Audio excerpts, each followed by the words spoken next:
আজ আমরা শিখব মোচার চপ। শীতকালের সন্ধ্যায় যদি চায়ের সাথে থাকে এই মোচার চপ, তাহলে শীতকালের সন্ধ্যা একদম জমে যাবে। অনুরোধ থাকলো বন্ধুরা, আজকের ভিডিওটি শেষ পর্যন্ত দেখার জন্য। তাহলে চলুন শিখে নিই মোচার চপ। আমি এর জন্য একটা মোচা নিয়েছি, যেটা ওজনে হবে 250 থেকে 300 গ্রাম। হয়তো আপনারা জানেন কিভাবে মোচা ছাড়াতে হয়। ঠিক দেখুন, আমি দেখিয়ে দিচ্ছি। আর মোচার যে ছোট একদম শেষ অংশ, সাদা অংশটা, এটা কিন্তু সেদ্ধ করে গরম ভাতের সাথে কাঁচা লঙ্কা সর্ষের তেল দিয়ে খেতে পারেন। এখন দেখিয়ে দিচ্ছি কিভাবে মোচাটা আমরা ছাড়াবো।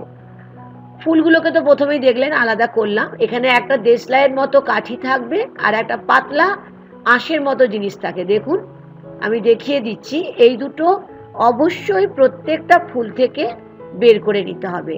তাই এখানে আমাদের ধৈর্যের পরীক্ষা দিতে হবে। এই কাজটা একদম ঠিক করে নিতে হবে। একটু সময় লাগবে, তবে শীতকালের সন্ধেবেলায় যদি এই মোচার চপ দোকান থেকে না কিনে বাড়িতে বানিয়ে সকলকে দেন, সকলেই ভীষণ খুশি হবে। মোচা পরিষ্কার তো করা হয়ে গেছে। আমি একটা পাত্রে খানিকটা জল নিয়ে নিলাম। জলের মধ্যে নিয়ে নিলাম অল্প লবণ আর হলুদ। এখন যেটা করতে হবে, মোচা ফুল যেটা আমি পরিষ্কার করে রেখেছি সেটাকে একদম ছোট ছোট করে কেটে লবণ আর হলুদ জলের মধ্যে ভিজিয়ে রাখতে হবে। তার কারণ হলো কালো হয়ে যাবে না মোচার ফুল যেটা আমরা কাটলাম। এখন নিয়ে নিলাম একটা প্রেসার কুকার। প্রেসার কুকারের মধ্যে ভালো করে লবণ আর হলুদের জল থেকে ছেঁকে নিয়ে আবার অল্প জল দিলাম। অল্প লবণ আর হলুদ দিয়ে একটা হুইসেল দিয়ে আমি এটাকে সেদ্ধ করে নেব। হয়তো আপনারা মোচার তরকারি করেই থাকেন, তবে একবার আমার মতো মোচার চপ বানিয়ে বাড়িতে খাবেন। একটা কড়াই বসিয়ে দিলাম। খানিকটা সর্ষের তেল দিয়ে বেশ ভালো করে গরম করে দিয়ে দিলাম গোটা জিরে হাফ চামচ। যখন সুন্দর গোটা জিরে দিয়ে একটু গন্ধ উঠবে, তখন অল্প লবণ দিলাম। নিয়ে নিচ্ছি 1 চামচের মতো আদা, যেটা আমি আগের থেকে গ্রেট করে রেখেছিলাম। ফ্লেমটা লো টু মিডিয়ামে রেখে বেশ ভালো করে আমি আদা বাটাটাকে বা আদা যেটা গ্রেট করে রেখেছিলাম ভেজে নিলাম। নিয়ে নিচ্ছি খুব অল্প পরিমাণে নারকোলের কুচি। এটা অপশনাল, তবে মোচার সঙ্গে যদি নারকোল দেন, যেহেতু আমরা এটা নিরামিষ বানাচ্ছি, খেতে ভীষণই ভালো লাগবে। এটাও 30 থেকে 40 সেকেন্ড ভেজে নিলাম। নিয়ে নিলাম অল্প হলুদ, খানিকটা ধনে গুঁড়ো আর নিলাম স্বাদ অনুযায়ী অল্প লবণ। লবণ, হলুদ আর ধনে গুঁড়ো দিয়ে ভালো করে ভেজে নিয়ে নিলাম একটু রোস্টেড চীনা বাদাম। আপনারা আগের থেকেও বাদামটা ভেজে তুলে রাখতে পারেন, তবে আমার কাছে রোস্টেড বাদাম ছিল বলে আমি রোস্টেড বাদাম ইউজ করলাম। এখন যে মোচাটাকে সেদ্ধ করে রেখেছিলাম সেটাকে আমি দিয়ে দিলাম মশলার সঙ্গে কষাবার জন্য। এখন আমাদের 1 থেকে 2 মিনিটের মতো মিডিয়াম টু হাই ফ্লেমে বেশ ভালো করে মোচাটাকে আদা বাটা আর শুকনো মশলা দিয়ে কষিয়ে দিলাম।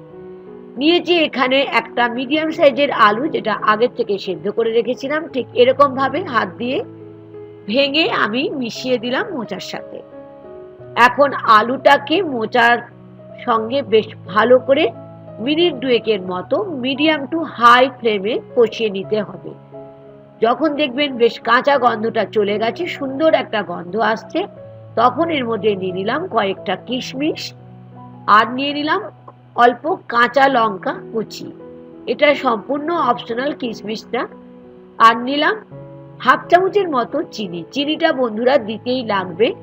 আর লবণটা তো অবশ্যই দেখে নেবেন, যেহেতু এটা নিরামিষ রান্না, চিনি দিলে খেতে ভালো লাগবে। এখন একদম শেষে নিয়ে নিলাম খানিকটা গরম মশলা। গরম মশলা দিয়ে বেশ ভালো করে আমি এটাকে মিশিয়ে নিচ্ছি।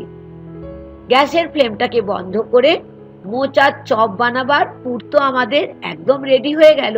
তাই প্লেটের মধ্যে আমি রেখে এটাকে একদম ঠান্ডা করে নেব।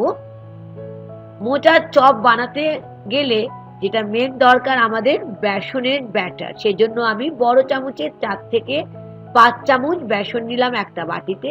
স্বাদ অনুযায়ী লবণ, তার সঙ্গে অল্প চিলি ফ্লেক্স, অল্প হলুদ, খানিকটা জিরে গুঁড়ো, খানিকটা ধনে গুঁড়ো, সবই অল্প পরিমাণে দেবেন।